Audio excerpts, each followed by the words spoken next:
এবার যে খবরের দিকে নজর রাখবো, ভোটের আগেই শিক্ষাকর্মী নিয়োগের পরীক্ষা।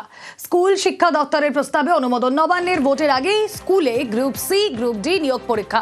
কথা বলবো, সোমরাজ বন্দ্যোপাধ্যায় রয়েছেন সঙ্গে। সোমরাজ, দেখো, অত্যন্ত গুরুত্বপূর্ণ। ঠিক ভোটের আগেই স্কুলে স্কুলে গ্রুপ সি গ্রুপ ডি নিয়োগের লিখিত পরীক্ষা হতে চলেছে। নবান্নের তরফে অনুমোদন স্কুল শিক্ষা দপ্তরকে দিয়ে দেওয়া হলো। আগামী 1 মার্চ গ্রুপ সি এবং 8 মার্চ গ্রুপ ডি নিয়োগের লিখিত পরীক্ষা হবে। দুটি পরীক্ষার জন্যই বিশাল কর্মযজ্ঞের আয়োজন করতে হবে এসএসসিকে। তার কারণ দুটি পরীক্ষা মিলিয়ে 16 লক্ষেরও বেশি পরীক্ষার্থী আবেদন করেছেন। সেই কারণেই স্কুল শিক্ষা দপ্তর নবান্নের অনুমোদন চেয়েছিল। তার কারণ পরীক্ষা পরিচালনা করতে গেলে রাজ্য প্রশাসনের ব্যাপকভাবে সহযোগিতার প্রয়োজন রয়েছে। গ্রুপ সি নিয়োগের লিখিত পরীক্ষার জন্য প্রায় 8 লক্ষ পরীক্ষার্থী আবেদন করেছেন। গ্রুপ ডি নিয়োগের লিখিত পরীক্ষার জন্য 8.5 লক্ষেরও বেশি পরীক্ষার্থী আবেদন করেছেন। তুমি জানো, মাধ্যমিক পরীক্ষায় পরীক্ষার্থীর সংখ্যা প্রায় 10 লক্ষের কাছাকাছি হয়। তাই পরপর 2 সপ্তাহে প্রায় মাধ্যমিক পরীক্ষা সমতুল্য পরীক্ষা নিতে হবে এসএসসি কে। সেই কারণেই নবান্নের কাছে প্রস্তাব পাঠিয়েছিল এবং নবান্নের তরফে অনুমোদন দিয়ে দেওয়া হয়েছে। আজ সন্ধ্যের পরেই এসএসসির তরফে এই গ্রুপ সি গ্রুপ ডি নিয়োগের লিখিত পরীক্ষার বিজ্ঞপ্তি দিয়ে দেওয়া হবে বলেই সূত্র মারফত খবর। ওকে।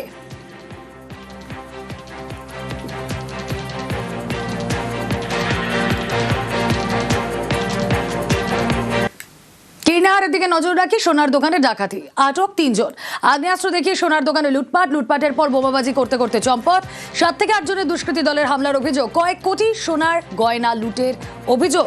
ইন্দ্রজিৎ রয়েছেন সঙ্গে। ইন্দ্রজিৎ, কি পরিচয় এদের? দেখো, এখনো পর্যন্ত কি পরিচয় বা কারা এই ঘটনা ঘটেছে সেটা কিন্তু এখনো জানা সম্ভব হয়নি। পুলিশ সূত্রে যা খবর, ইতিমধ্যে কিন্তু 3 জনকে আটক করেছে পুলিশ। তাদেরকে জিজ্ঞাসাবাদ করা হচ্ছে এই ঘটনার সঙ্গে আরো কারা যুক্ত, কারণ 6 জন ছিল এমনটাই কিন্তু প্রত্যক্ষ করা হচ্ছে। এই ঘটনার সঙ্গে আরো কারা যুক্ত, কারণ 6 জন ছিল এমনটাই কিন্তু প্রত্যক্ষদর্শী যারা ছিল তারা জানাচ্ছে যে 6 জন ছিল এবং কয়েক কোটি টাকার মাল তারা লুট করে নিয়ে গেছে। এবং লুট করে নিয়ে যাওয়ার সময় যে রাস্তা দিয়ে, অর্থাৎ কিন্নাহাট থেকে নানুরের যে রাস্তা, সেই রাস্তা দিয়ে যাওয়ার সময় গোটা রাস্তা কিন্তু তারা বোমাবাজি করতে করতে বেরিয়ে গেছে, এমনই ছবি কিন্তু দেখা যাচ্ছে। অন্যদিকে পুলিশ ইতিমধ্যেই তদন্ত শুরু করেছে, 3 জনকে আটক করেছে। তাদের কিন্তু এখনো পর্যন্ত গ্রেপ্তার নয় এমনটাই খবর রয়েছে সূত্র মারফত। আরো বেশ কিছু ব্যক্তির গ্রেপ্তার বা তাদেরকে খোঁজ খবর চালাচ্ছে পুলিশ, এমনটাই কিন্তু জানা যাচ্ছে। ইতিমধ্যে সিসিটিভি দেখে 2 ব্যক্তিকে চিহ্নিতকরণ করা গেছে, তাদেরও খোঁজ চালাচ্ছে পুলিশ, এমনটাই কিন্তু পুলিশ সূত্র মারফত খবর রয়েছে।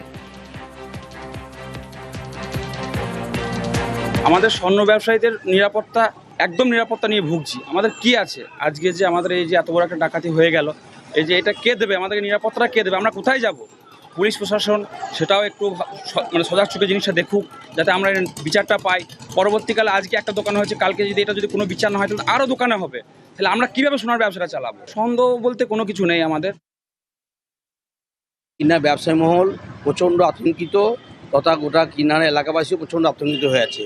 কেন আমরা ইতিপূর্বে কোনো দিন এরকম পরিস্থিতি পড়ি নাই। আমাদের প্রশাসনের একটাই দাবি, আমাদের যে কোনোভাবে আমাদের ব্যবসায় যে সম্পত্তি লুট হয়েছে, যে গয়নাগাড়ি লুট হয়েছে, সেগুলোর জন্য রিকভারি করা হয়। আর রাত্রি 8টার মধ্যে দেখবো আমরা কী হচ্ছে না হচ্ছে। যদি না হয় আমরা তার পরবর্তীকালে বৃহত্তর আন্দোলনের পথে যাব।